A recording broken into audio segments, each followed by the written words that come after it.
Welcome to the deep dive. Today we're digging into Kevin O'Leary. You probably know him as Mr. Wonderful. Right. Very blunt, sometimes controversial guy. But, his advice on money, often quite effective. Totally. And a lot of it, the really core stuff, he says he learned from his mom. Yeah, it's a fascinating angle. So our mission here is to give you a shortcut, really. Mm-hmm. We want to get you up to speed on his core ideas about financial freedom, about entrepreneurship, straight from the source, more or less. Exactly. We've gone through a long interview with him, pulled out the key insights, the actionable bits, the things you can actually use. And hopefully make it engaging, maybe even a little bit fun along the way. Definitely. So where do we start? His origin story. Yeah, let's do that. There's this key moment he talks about. Yeah. High school job, ice cream store, first day. Oh, yeah. The gum scraping incident. That's the one. He got fired because he refused to scrape gum off the floor. Yeah. Apparently a girl he liked was watching, so. Yeah. Yeah. But it led to this big realization for him. Huge. He basically decided right then there are, quote, two kinds of people in the world. People that own the store and people that scrape the shit off the floor. Wow. Okay. And that just lit a fire under him. Seems like it. That was the spark for his whole entrepreneurial drive. He knew which side he wanted to be on. So being the owner, that's the path to freedom for him. But does he think anyone can do it? Not really. He's quite direct about this. He figures maybe only about a third of people are cut out to be successful entrepreneurs. Okay, so what does that 1/3 need, according to him? Well, he points to a few things. Risk tolerance, definitely. You need focus, like laser focus. And then this element of, he calls it karma or luck. Luck. Interesting. Like Napoleon wanting lucky generals. Exactly, that analogy, yeah. He thinks there's an element you can't quite control. And the other 2/3, what about them? He suggests they might prefer, well, he calls it a life of mediocrity. Maybe consulting, jobs where you avoid making those big, risky decisions. Mediocrity is pretty harsh language. It is. Provocative, maybe. But for him, entrepreneurship, even with all the challenges, it's just the only real path to personal freedom. Not about greed, he says, but freedom. Okay, so freedom's the goal. How do you start building towards that financially? You mentioned his mother earlier. Right, the Georgette strategy. This is foundational for him. His mom, Georgette, she took 20% of all her cash income. 20%. Consistently. Every time. For like 55 years. Yeah. And she invested it in just two things. Big, stable companies that pay dividends, so large cap dividend stocks. Okay. And 7-year telco bonds. Loans to phone companies, basically. She had rules, right? Strict rules. Never more than 5% in any single stock or bond. Never more than 20% in any one sector, except maybe real estate. Diversification. Makes sense. And the absolute key, she never spent the principal, ever. Only lived off the dividends and the interest. Wow. That takes discipline. Incredible discipline. And he says the results were extraordinary. Paid for his college, his brother's college, supported the family when things got tough. It really hammers home that point about financial discipline, doesn't it? Absolutely. His advice boils down to never outspend yourself on any 30 or 60-day cycle ever. Full stop. He uses that example of the lunch, right? Yeah, the $28 stupid lunch. His point is, if you make, say, $70K a year, and instead of buying that lunch, you invest like 15% of your salary, maybe in just a simple S&P 500 index fund over 50 years, you could end up with over $1.5 million just from skipping the pricey lunch and investing consistently. The power of compounding. It's real. So true, which leads to common mistakes people make. Yeah. Like housing. Ah, yes. Buying too much house. A classic. His rule is pretty simple. Your mortgage plus all the costs of keeping the house, taxes, insurance, maintenance, should never be more than 1/3 of your income. 1/3. That's a tough rule for many people, especially now. Especially now. Yeah. He points out interest rates went from, what, under 4% to over 7% really fast. So suddenly that house payment is becoming like 60, 70, even 80% of income for some people. That's just crippling financial stress right there. Exactly. He also kind of advises young single people against buying a house purely as an investment.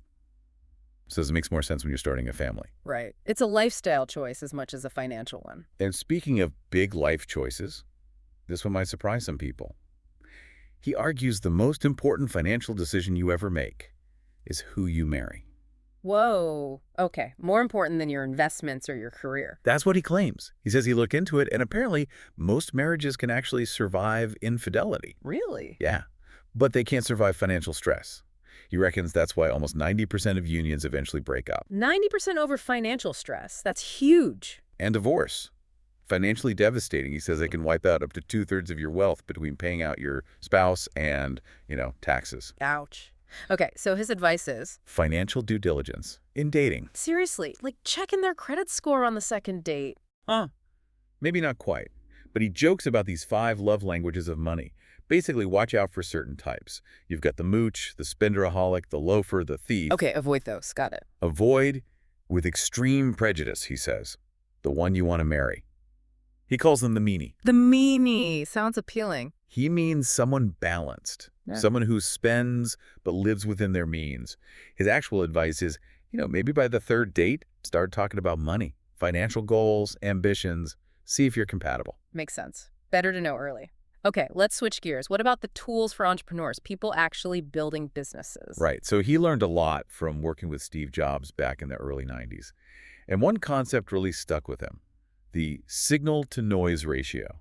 Signal to noise. I've heard that. What's his take? He thinks it's absolutely vital. Signal is basically the top, say, 3 to 5 things you absolutely have to get done in the next 18 hours.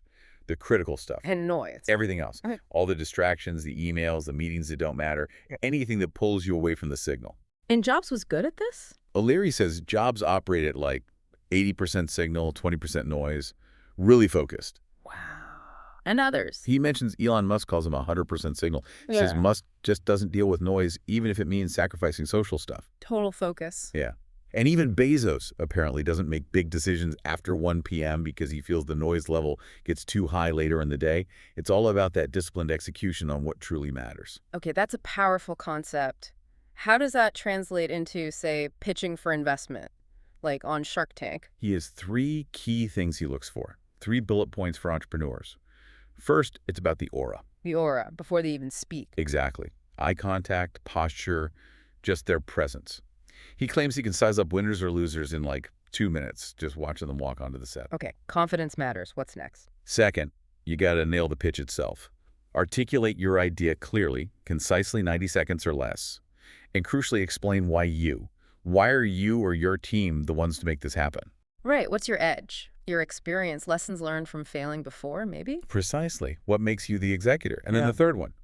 This is the killer, he says. Uh-oh. What is it? Knowing your numbers. Cold. Market size, growth rate, your margins, who your competitors are, your break-even point, all of it. The fundamentals. Absolutely. And he's brutal about it. He says, if you get the first 2 right and you don't know your numbers, you deserve to burn in hell. Yikes. Okay, message received. Know your numbers. It's the language of business, right? You have to speak it fluently. So how does he apply this kind of thinking to his own hiring? Building his teams? He uses this interesting method, calls it a Swiss apprentice system. Okay. Instead of hiring someone full-time right away, he brings them on as a contractor, usually for maybe 4 to 6 months. Pays them more, actually, but no benefits. Like a trial period, but paid well. Exactly. It lets him test their ability to actually execute on tasks and see how they fit with the team culture before making that full commitment. He wants people who just get things done. Makes sense. Test the execution. Does he look for a specific type of person? Interestingly, he says he prefers eclectic people. Yeah. People with diverse interests outside of work, not just, psychopaths hard work. Why eclectic? He finds they often bring more creative, kind of unusual solutions to problems, different perspectives. That's insightful. Hiring for creativity, not just grind. Yeah. And speaking of different perspectives, he has this really fascinating observation about women leaders in his portfolio. Oh, what's that? He says when he looks back, 5-7 years later, the vast majority of his really successful investments are companies run by women. Wow. The majority. Why does he think that is? He offers 2 main reasons. Yeah. First, he finds women tend to set more achievable growth targets, maybe aiming for 15-16% growth, whereas men might shoot for 30%. Okay, more realistic goals. Which leads, he says, to a much higher success rate in actually hitting those targets. Like over 90% for the women-led companies versus maybe 65% for the men-led ones in his experience. That's a significant difference. And the second reason. This one's great. He says women are better listeners. Better listeners. Yeah. He tells a story about one of his female CEOs calling him out, saying he talked too much, like 2/3 talking, 1/3 listening. Did he change? He tried flipping it, started listening more, talking less. and realized she was totally right. He even used it in a negotiation later, just stayed quiet. Whoa. And the other side apparently just blurted out their bottom line, saved him like 2 hours of back and forth. Powerful lesson, he says. Listening as a strategic advantage. Okay, so success is great, but what about failure? It happens in entrepreneurship. Oh, absolutely. And he's quite reassuring about it, actually. He Yeah. basically says, look, you're going to fail the first time, maybe the second, maybe the third. It's almost expected. But you keep going. Yeah, because you only need one success. Yeah. That one big win can make up for all the failures. His advice, take those risks early, in your 20s. Right. Before you have, as he puts it, burden some risk like a mortgage on a family. Exactly. Less to lose, more runway to try again. Okay, let's pivot a bit. Thinking about the future, AI is everywhere. What's O'Leary's take? He thinks it's immense, like bigger than the internet, immense. Bigger than the internet. That's a bold statement. Does he give examples? Yeah, practical stuff. Like in his wine business, they used AI to figure out exactly who was buying which type of wine. Okay. Turned out, Moscato was huge, with women aged 44 to 64 in southern Florida. Finding that out cost him about $18,000 using AI. And traditional market research would have cost. Millions, potentially. And it let them optimize everything, inventory, marketing. Huge savings, better targeting. That's a clear ROI. What else? Content production. He talks about shooting commercials using these massive 6K digital walls integrated with AI. So virtual sets. Yeah, but way beyond that. It currently eliminates almost all post-production. He said they shot what would normally be a $400,000 commercial for $9,000. 9,000. AI handles backgrounds adjustments. He even mentioned creating an AI Kevin agent that could digitally reshoot scenes without him even being there. Whoa. That's transformative for media production. Totally. And then he gets into the bigger picture, the geopolitical side of AI. Okay. He uses another Steve Jobs analogy. Yeah. The queen bee and the honey bee. The queen bee is the chip technology, the core hardware. The honeybees are the programmers, the software built on top. Right. Hardware enables software. And his point is, controlling the queen bee, the advanced chip manufacturing, is absolutely critical for future power, including warfare and defense. He warns strongly against letting potential adversaries develop their own independent queen bee tech. So chip manufacturing as a national security issue. Got it. Yeah, a really big deal for him. So with all this tech changing everything, what about us, individuals, our personal brand? Good question. Especially online. Authenticity. That's his Right. big thing. He's adamant, don't take money to endorse stuff you wouldn't actually use yourself. Why so strict?